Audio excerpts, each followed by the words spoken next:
evening and welcome to the ICHS Radio Hours production of A Christmas Carol. For this production, in lieu of an advertising sponsor, the ICHS Drama Club donated our regular advertising fee to the Urban Mission of Steubenville. If you wish to join us in helping out those less fortunate, please follow the link in the description of this video. Merry Christmas to you all. Now sit back, relax, and enjoy the ICHS Radio Hours production of A Christmas Carol.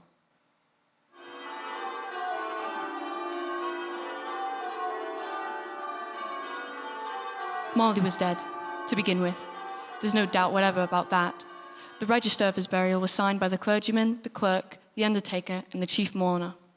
Scrooge signed it, and Scrooge's name was good upon change for anything he chose to put his hand to. Old Marley was dead as a doornail. Scrooge knew he was dead? Of course he did. Scrooge and Marley were partners for I don't know how many years. But he was a tight-fisted hand at the grindstone was Scrooge. A squeezing, wrenching, grasping, scraping, clutching, covetous-old sinner. And once upon a time, of all the good days in a year, on Christmas Eve. Ye merry gentlemen, let nothing you dismay. Remember Old Scrooge sat busy in his counting house, a grim, cheerless place if ever there was one. The door of Scrooge's counting house was open, that he might keep his eye upon his clerk, Bob Cratchit, who, in a cold and dismal little cell beyond, worked at his ledgers. 19, 20, 21, 22. Merry gentlemen, let nothing you dismay. 23, 26, 29, 9 carry 2. Christmas Day, 1713, 1707. Bob Cratchit! Yes, Mr. Scrooge? Stop that infernal caterwauling. Yes, sir. 9, 15, 17. Singing their idiotic Christmas carols at my very door. Go on! Get away from my door! Aww. Go somewhere else and bellow your blasted carols or I'll give ya! Why, Governor? It's an old custom at Christmas time, you know. Yes, and I don't want any of your old customs. Take your fellow fools and go away. Christmas. Blah! Right, sir. Merry Christmas anyway, sir. Nah. Now, you, get that letter from Higgins and Blackthorne, Cratchit, and then I want you to finish posting this ledger. And after that, you can pop over to Parthagil's and tell Ephraim Parthagil you've come after the 17 shillings and 6 he's owed me since Michaelmas. And tell him I shall have a constable over there if he doesn't pay up at once. Mr. Parthagil's wife has been ill, sir. What do I care about his wife? I want my 17 and 6. I just thought it being Christmas, sir. Christmas? Christmas! You mention that word to me once more, Bob Cratchit, and I'll... A Merry Christmas, Uncle. A Merry Christmas, Bob. Merry Christmas, Mr. Fred. God save you, Uncle. Bah, humbug. Christmas a humbug, Uncle. Now, I'm sure you don't mean that. I mean just that. Exactly that. Merry Christmas. What right have you to be merry? What reason have you? You're poor enough. Well, what right have you to be dismal about Christmas, Uncle? You're rich enough. Bah. Now, Uncle, don't be cross. Well, what else can I be when I live in such a world of fools? What's Christmas to you but a time for paying bills without any money? Merry Christmas. A time for finding yourself a year older and not an hour richer. If I could work my will, every idiot who goes about with Merry Christmas on his lips be boiled with his own pudding and buried with a stake of holly through his heart he should. Uncle! Now, nephew, keep Christmas in your own way and let me keep it in mine. Keep it, but you don't keep it, Uncle. Well, let me leave it alone then. What do you want? A Christmas gift, I've no doubt. I came to wish you a Merry Christmas, Uncle. Ah, Merry Christmas. Much good a Merry Christmas do ya. Ha! Much good it has ever done ya.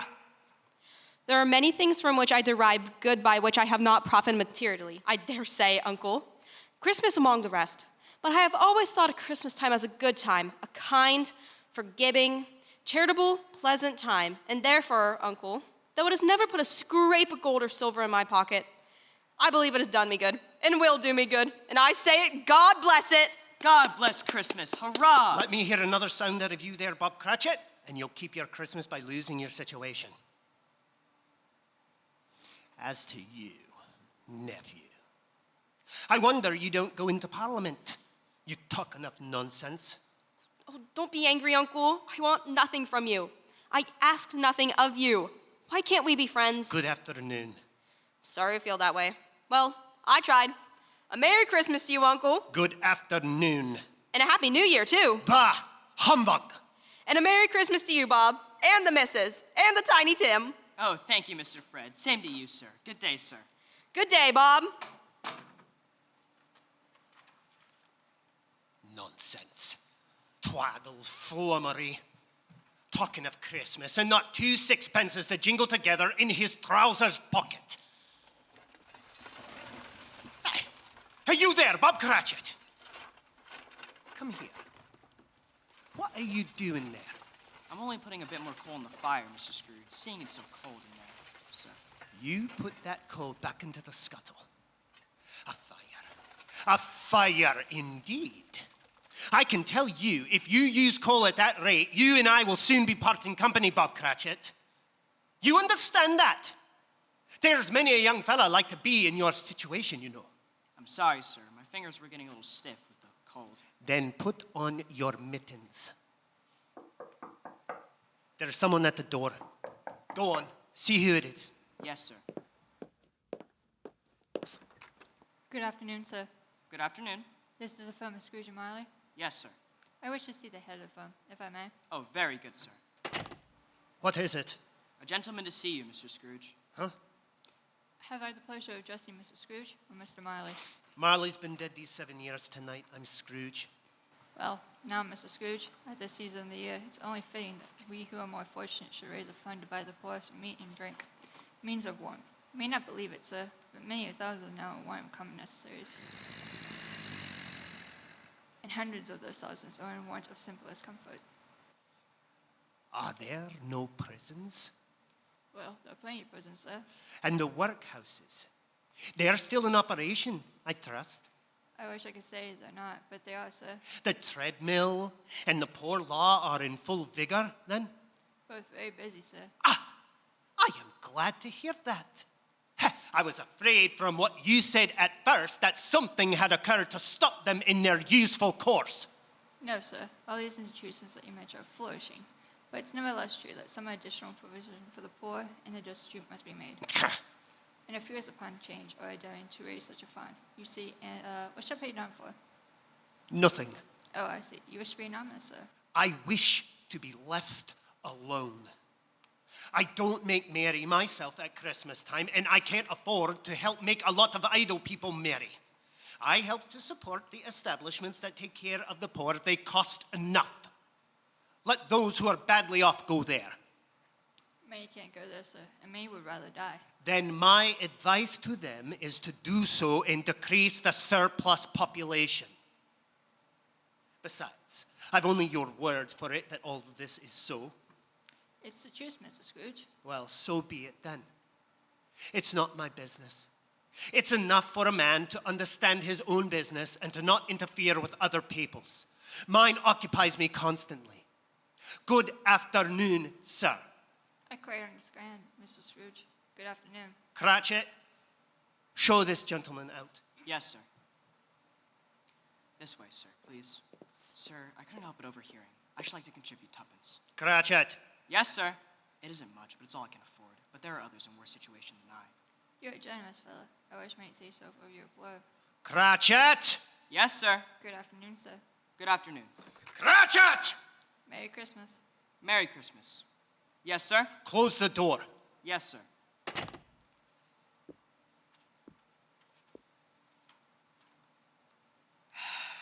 $24, $31, 1 carry 3. A new scarlet tippet for Tiny Tim. A comb for Martha. 33, 3 and carry 3. A hair ribbon for Belinda. 4, 7, 12, 15. Cratchit. Yes, sir. Yes, sir. It's too late to have you go to Parthagil's. He'll be closed up for the Christmas like these other fools. We may as well close up the place now. Yes, sir. It is getting a little dark. Hard to see the figures. I suppose you'll want the entire day tomorrow? If it's quite convenient, sir. It's not convenient. And it's not fair either. But I suppose I can't do anything about it. If I was to stop a half a crown of your wages, you'd think yourself very ill-used, I'll be bound. Well, sir, Yeah, but you don't think me ill-used when I pay a day's wages for no work. It's only once a year, sir. Once a year. Once a year indeed. A fine excuse for picking a man's pocket every 25th of December. But I suppose there's no good talking. You must have the whole day. Well, see that you're here all the earlier the next morning. You understand? Oh, I will, sir. I will indeed. Good night, sir, and Merry Christmas. Bah. Merry Christmas. Bah! The office was closed in a twinkling, and Bob Cratchit, with the long end of his white comforter dangling below his waist, for he boasted no great coat, went down a slide on Cornhill 20 times in honor of its being Christmas Eve. And then he ran home to Camden Town as hard as he could pelt to play with his family at Blindman's Buff. Scrooge, on the other hand, took his melancholy dinner in his usual melancholy tavern. Having read all the newspapers and spent the rest of the evening with his banker's book, went to his dismal house. Darkness is cheap, and Scrooge liked it. The yard was so dark that even Scrooge, who knew its every stone, had to grope with his hands through the fog and the frost to find the door. Scrooge walked through his rooms to see that everything was right. Sitting room, bedroom, lumber room, all as they should be. Nobody under the table, nobody under the sofa, nobody under the bed, nobody in the closet. Closed the door. He locked himself in. He double-locked himself in and took off his cravat, put on his dressing gown and his slippers and his nightcap, and sat down before the fire to take his gruel.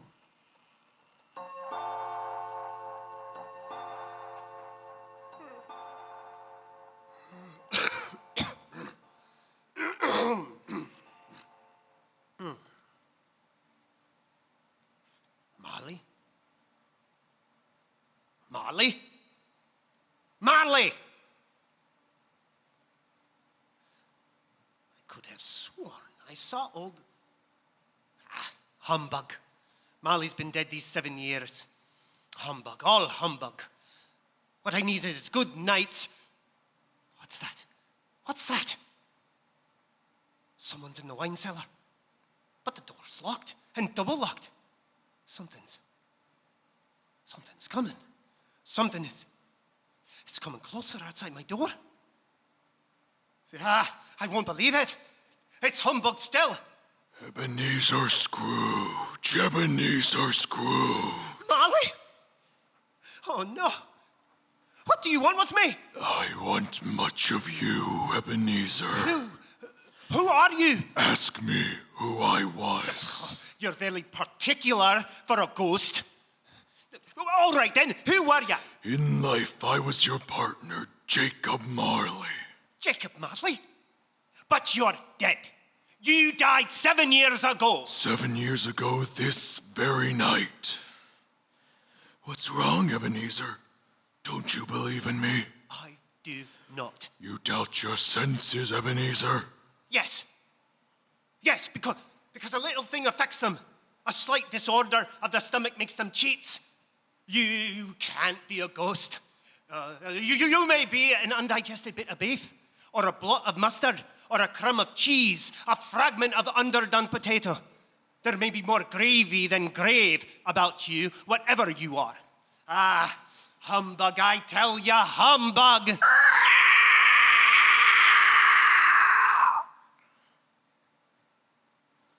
I do believe in you. You are a ghost, Jacob. Thank you. But why? Why do you walk the earth? Why do you come to me? It is required of every man that the spirit within him should walk abroad among his fellow men, and travel far and wide to witness what it cannot share, but might have shared on earth and turned to happiness. But tell me, Jacob, what is that chain you wear around you? I wear the chain I forged in life. I made it link by link and yard by yard by my own free will. Is its pattern strange to you, Ebenezer? Cash boxes, keys and padlocks, ledgers and purses. Yours was as heavy and as long as this 7 years ago. You have labored it on since, Ebenezer. Oh, Jacob, speak comfort to me, Jacob. Comfort. I have none to give. I cannot rest. I cannot stay. I cannot linger. Weary journeys lie before me. You travel fast? Yes, Ebenezer, on the wings of the wind. 7 years dead and traveling all the time. 7 years, Ebenezer. 7 years of remorse. Ebenezer, do you know that no space of regret can make amends for one's life? Opportunities misused. But you were always a good man of business, Jacob. Business! Mankind was my business. Charity, mercy, benevolence, they were all my business. The dealings of my trade were but a drop of water in the comprehensive ocean of my business. Jacob, don't take on now so. Listen to me, Ebenezer. I'll listen to you. Go on, now. Speak to me, but don't be so flowery. Ebenezer, I am here to warn you that you have yet a chance of hope of escaping my fate. Do you hear that, Ebenezer? Yes. Yes, you always were a good friend to me, Jacob. Thanks. But go on. Go on. How shall I escape? Oh, I'm afraid, Jacob. You will be hunted by 3 spirits. Is that the only chance and hope? It is your only chance and hope. Well, then, I think I'd rather not. Without their visits, you cannot hope to shun the path I tread. Expect the first tomorrow when the bell tolls 1. Couldn't I take them all at once and have it over? Ebenezer, look that for your own sake. You remember what has passed between us. Remember, when the bell tolls 1, look for the first spirit. Marley? Jacob Marley!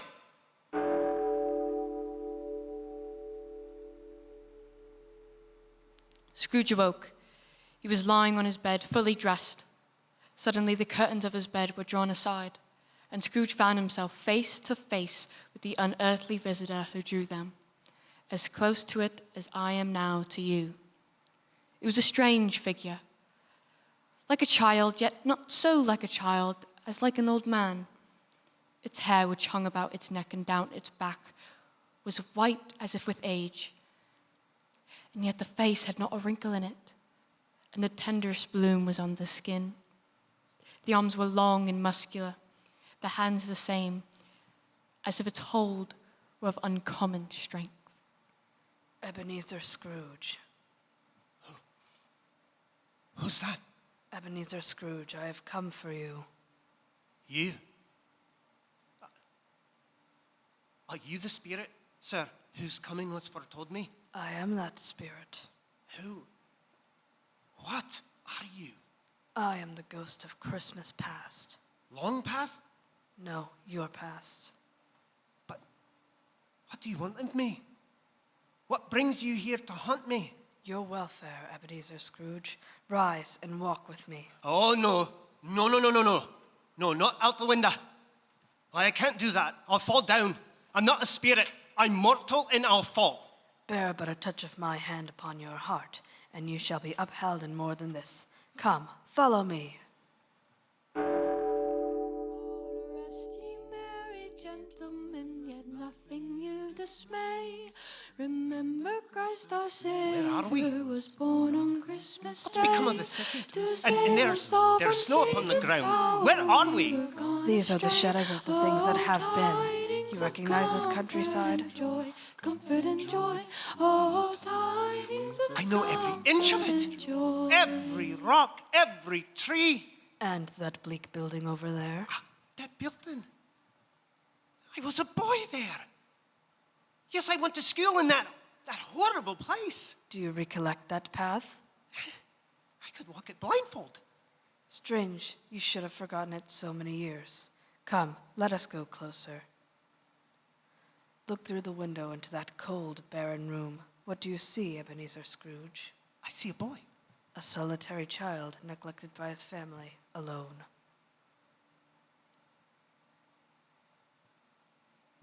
Yes. Yes, I see. I know that boy. I was so lonely. Poor boy. Your lip is trembling, Scrooge, and what is that on your cheek? It's nothing. Nothing at all. I wish I... It's too late now. What's the matter? Nothing. The waifs came to my door singing Christmas carols last night, and there was a boy like that among them. A poor, pale, thin little boy in a ragged coat. I should have liked to have given him something, that's all. Is that all? Come, Ebenezer Scrooge, let us see another Christmas. Do you know this place, Ebenezer Scrooge? Know it? This is the counting house where I was apprenticed. It's my old master. Bless his heart, old Fezziwig, my master, alive again and hosting one of his Christmas parties. Pick your partners. Listen to him. Corkscrew, thread the needle, and back to your places. And there's Richard Wilkins. Poor Richard, dear. Yes, and look, there's Mrs. Fezziwig herself, looking younger than any of them. Oh, and the table's all loaded with roasts and cider, mince pie and beer. Oh, what a jolly time we used to have. That carefree young man with the light heart and the gay smile, do you recognize him? Yes, merciful heaven. How happy I was then. A small matter for old Fezziwig to make those silly folks full of joy. Small matter. Small indeed. Isn't it? He has spent only a few pounds of your mortal money. Is that so much that he deserves praise?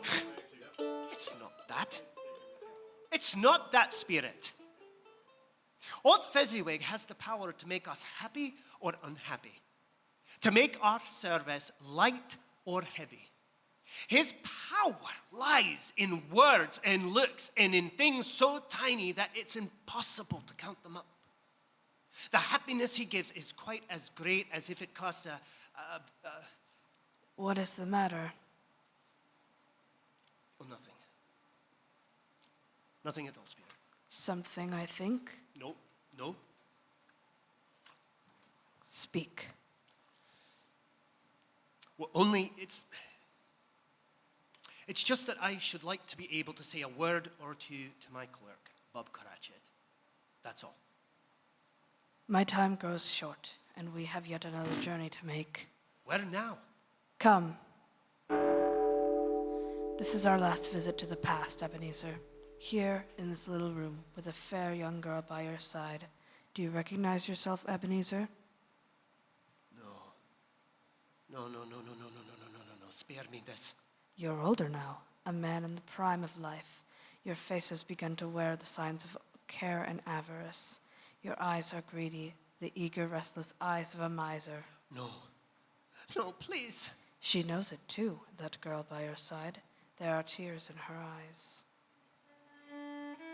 It matters little to you. Very little. I know that.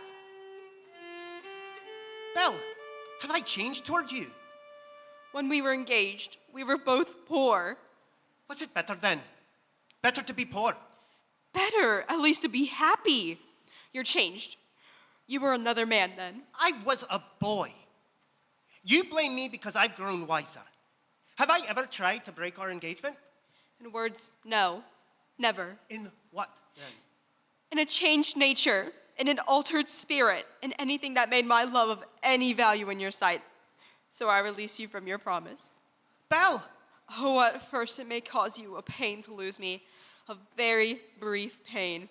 But soon it will dim, like a half-remembered dream, an unprofitable dream, and you will be glad to awake from such a dream. May you be happy in the life you have chosen, Ebenezer, for the love of whom you once loved. That's enough. Show me no more. Take me home.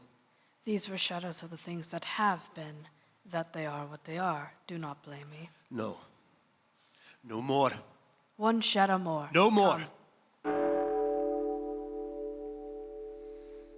Do you see this man, Ebenezer Scrooge? This man might have been you, and that woman beside him, your wife, and that girl might have been your daughter, Ebenezer Scrooge.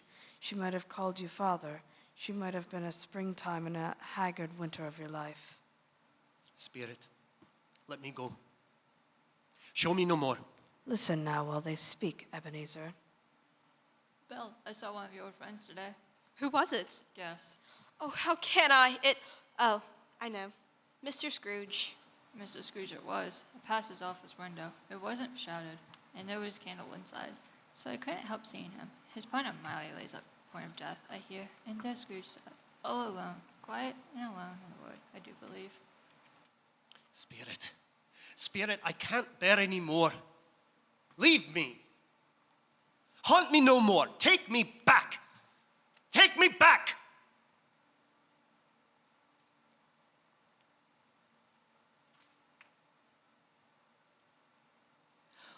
On the stroke of one, Scrooge awakened suddenly and sat bolt upright in his own bed. He remembered the words of Marley's ghost and wondered from which direction the second spectre would appear. That moment, nothing between a baby and a rhinoceros would have astonished him very much. Now, being prepared for almost anything, he was not by any means prepared for nothing, and consequently, when no shape appeared, he was taken with a violent fit of trembling. 5 minutes, 10 minutes, a quarter of an hour went by, yet nothing came. Then, as he sat in his bed, he became aware gradually of a great blaze of ruddy light which seemed to shine upon him from the adjoining room. He got up softly and shuffled in his slippers to the door. It was his own sitting room, no doubt about that, but had undergone a surprising transformation. The walls and ceiling were so hung with living green that it looked a perfect grove. From every which part of it, bright gleaming berries glistened, and such a bright blaze went roaring up the chimney. This had never been known in Scrooge's time, or for many and many a winter season gone. Heaped up on the floor to form a kind of throne were turkeys, geese, game, poultry, great joints of meat, sucking pigs, long wreaths of sausages, mince pies, plum puddings, barrels of oysters, red-hot chestnuts, and seething bowls of punch. That made the chamber dim with their delicious steam. In easy state upon this couch there sat a jolly giant, glorious to see, who bore a glowing torch in shape not unlike Plenty's horn, and held it up, high up, to shed its light on Scrooge as he came peeping round the door.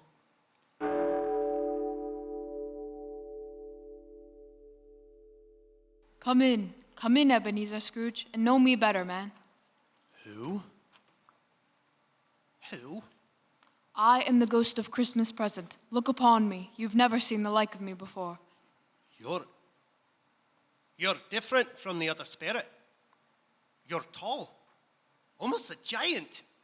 And that great torch you carry. Its light pours into the homes of rich and poor alike. Spirit, take me where you will. Last time I went against my will and learnt a lesson which is working now. If you have anything to teach me, let me profit by it. Touch my robe, Ebenezer Scrooge. Touch my robe.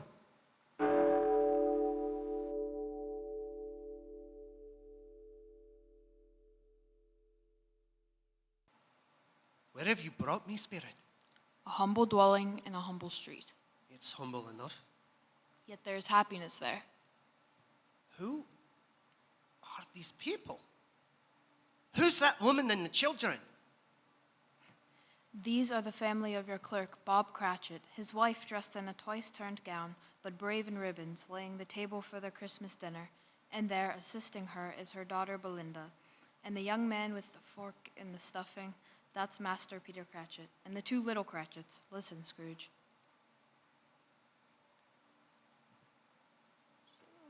Here's Martha, Mother. Martha! Why, bless your heart alive, Martha, my dear. Merry Christmas to you. Merry Christmas, Mother. Merry Merry Christmas! How late you are, my dear. Oh, we had a deal of work to finish up last night, and we had to clear away this morning. Well, never mind so long as you're here now. Sit you down before the fire and have a warm. Lord bless you. Where's Father? He's been to church with Tiny Tim. They'll be along directly. How is Tiny Tim, Mother? Any better, Al? Sometimes I think he is, and sometimes I think, oh, dear God, if anything should happen to Tiny Tim. Mother, you mustn't even think of such a thing. Here they are. There they are! There's Tiny Tim. Merry Christmas, everybody. Martha, welcome, my dear. Merry Christmas, Father. And Tim. Merry Christmas, Martha. Oh, Tim, you darling. Oh, Father, I'm just so glad to be home. And we're so glad to have you, Martha. And how did little Tim behave in church, Bob? Oh, as good as gold, and better. I like church, Mother. Oh, they sing the nicest songs. I hope people notice me there. Noticed you there. And why, Tim? Well, don't you see? Because I'm lame. And if they saw my crutch, it might be pleasant for them to remember on Christmas who made the lame beggars walk and the blind men see. Oh, bless you, my son. I'm hungry. Yes, children, we're all ready. Come, take your places now. And Bob, wait your turn. There's plenty. Stuffing and dressing and plum pudding for all of you. Martha, you take care of Tiny Tim. Yes, Mother. You see that he eats plenty. He must get tall and well. Now, sit down, everyone. Ah, now, my dears. Shall we say grace? Spirit, tell me if Tiny Tim will live. I see a vacant seat in the poor chimney corner, and a crutch without an owner, carefully preserved. No. No. Kind Spirit, say he'll be spared. Say he'll live. If these shadows remain unaltered by the future, Ebenezer, the child will die. Amen. Amen. And now, my dears, with such a dinner, a toast. A Merry Christmas to us all, and God bless us. Amen. God bless us, everyone. And now to Mr. Scrooge. I give you a toast to Mr. Scrooge, the founder of the feast. The founder of the feast indeed, who pays you all of 15 shillings a week. I wish I had him here. I'd give him a piece of my mind to feast on, and I hope he'd have a good appetite for it. Oh, my dear, the children, Christmas Day. Well, it should be Christmas Day, I'm sure, on which one drinks the health of such an odious, stingy, unfeeling man as Mr. Scrooge. You know he is, Bob. Nobody knows it better than you. Poor fellow. My dear, Christmas Day. I'll drink his health for your sake and the day's, not for his. Long life to him, and a Merry Christmas and a Happy New Year. He'll be very merry and very happy, I have no doubt. And I say, God bless him too, Mother, and everyone. Yeah.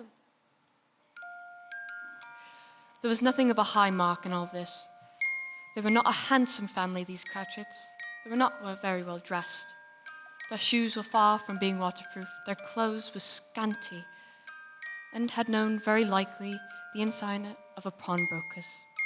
But they were happy, grateful, pleased with one another, and contented with the time. Well, when at last they faded, Scrooge had his eye upon them, and especially on Tiny Tim until the last. Many calls Scrooge made that night with the ghost of Christmas present.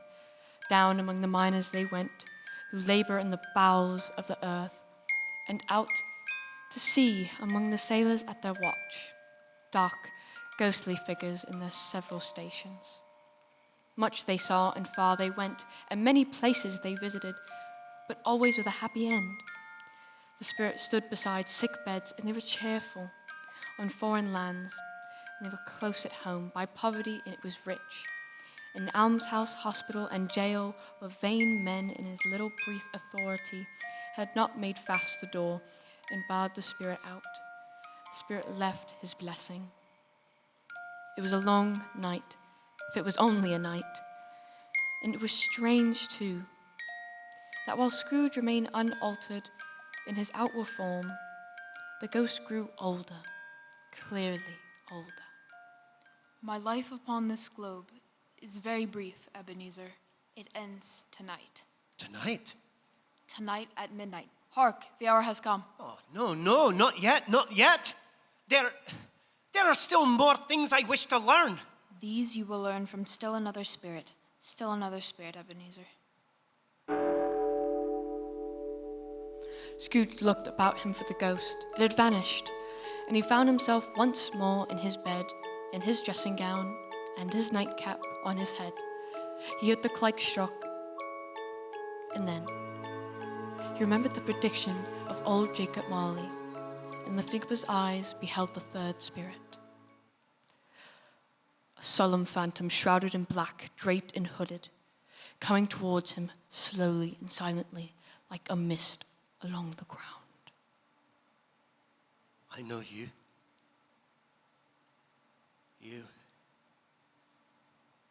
You are the ghost of Christmas yet to come.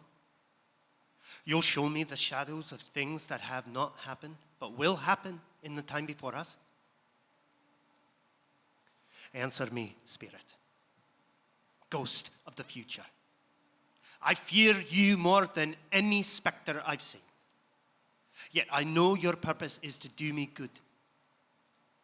And as I hope to live to be another man from what I was, lead on.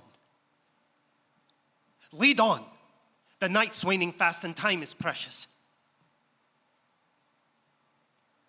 Spirit, why have you brought me here again?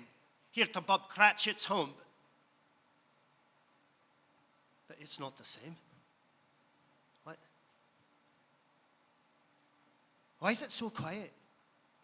So very quiet here.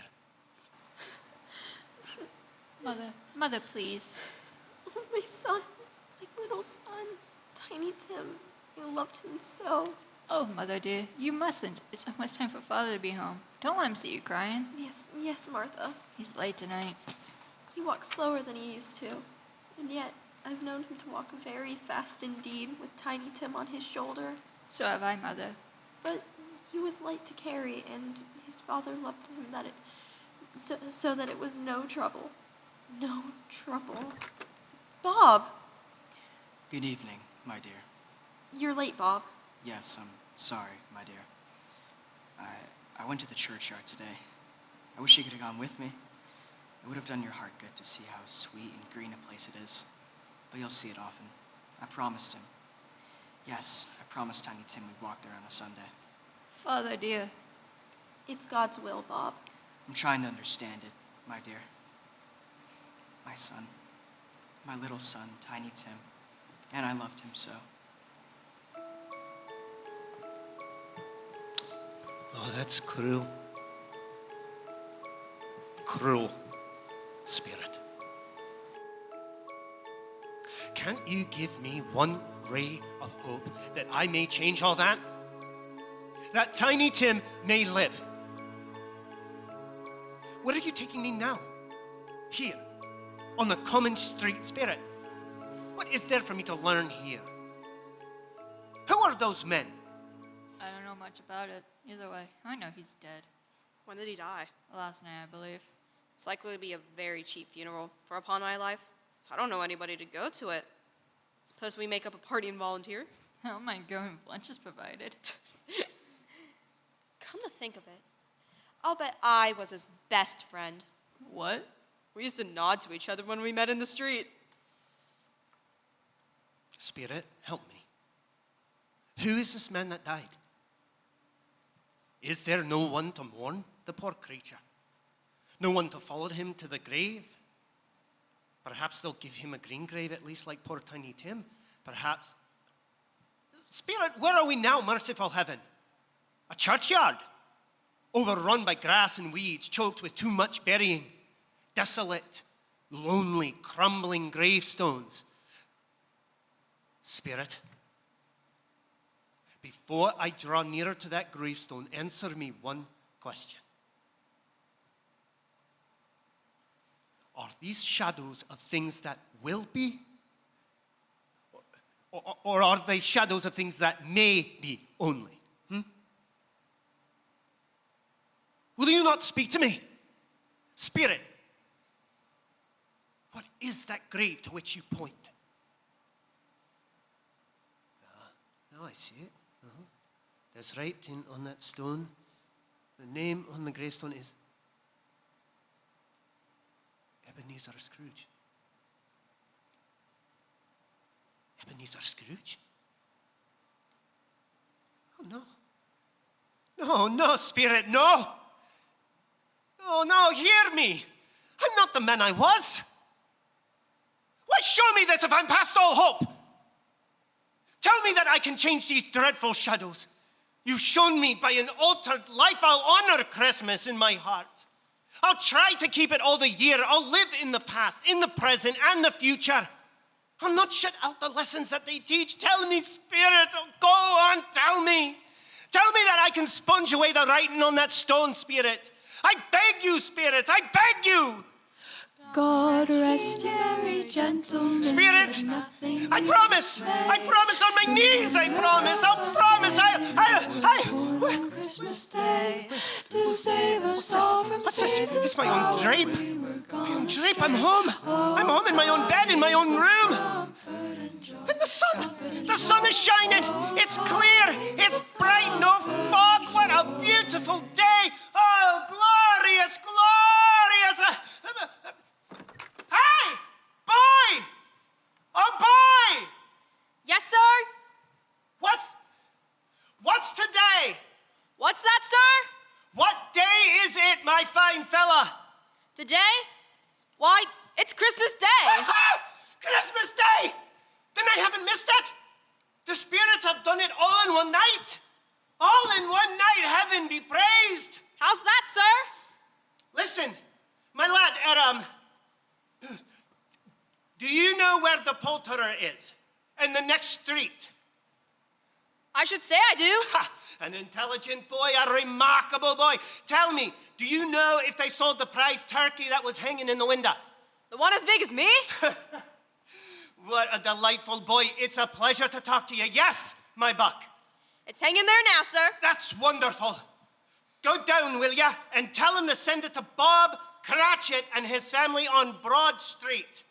And mind you, they're not to know who paid for it. Oh, go along. Hurry, my lad.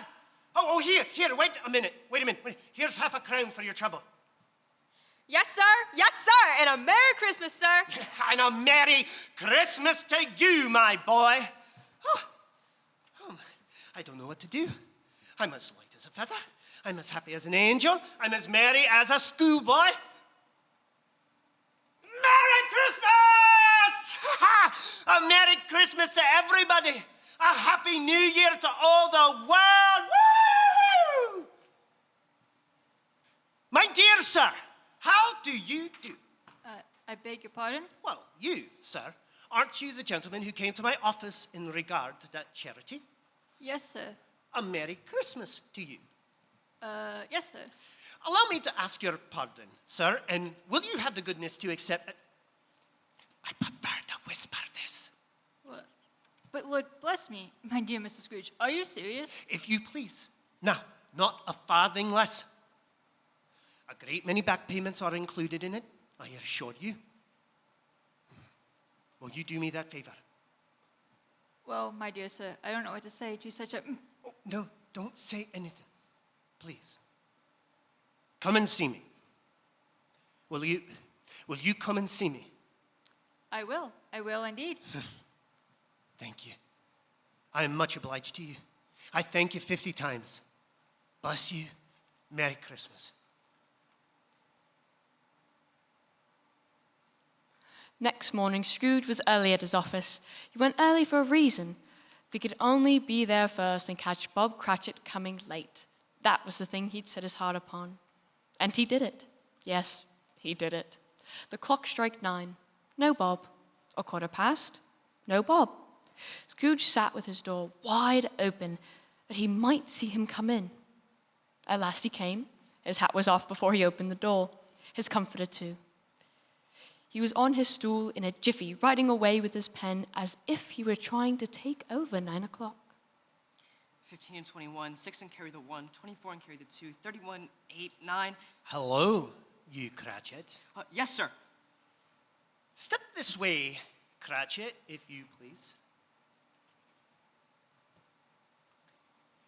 Cratchit, what do you mean by coming in at this time of day? Why, I'm very sorry, sir. I'm behind my time. You are? Yes, I think you are. Oh, it's only once a year, Mr. Scrooge. It shall not be repeated. I was rather merry yesterday, sir. I'll tell you what, my friend. I'll not stand this sort of thing any longer. And therefore, Bob Cratchit, I'm about to raise your salary. Mr. Scrooge, are you quite yourself, sir? No. No, thank heaven, I'm not quite myself. Merry Christmas, Bob. Merry Christmas, my good fellow. A merrier Christmas than I've given you in many a year. I shall raise your salary. And we'll see what we can do for Tiny Tim and the rest of your family. We'll discuss it this very afternoon over a Christmas bowl of smoking bishop. Bob, make up the fire. Make it up and buy another coal scuttle before you dot another I, Bob Cratchit. Scrooge was better than his word. He did it all, and infinitely more. To Tiny Tim, who did not die, he was a second father. He became as good a friend, as good a master, and as good a man as the good old city knew, or any other good old city, town, or borough in the good old world. Some people laughed to see his alteration in him, but he let them laugh, and a little heeded them. His own heart laughed. That was quite enough for him. He had no further intercourse with the spirits, but lived upon the total abstinence principle even afterwards, and it was always said of him that he knew how to keep Christmas well, if any man alive possessed the knowledge. May that be true said of us, of all of us, and so as Tiny Tim observed, God bless us, everyone.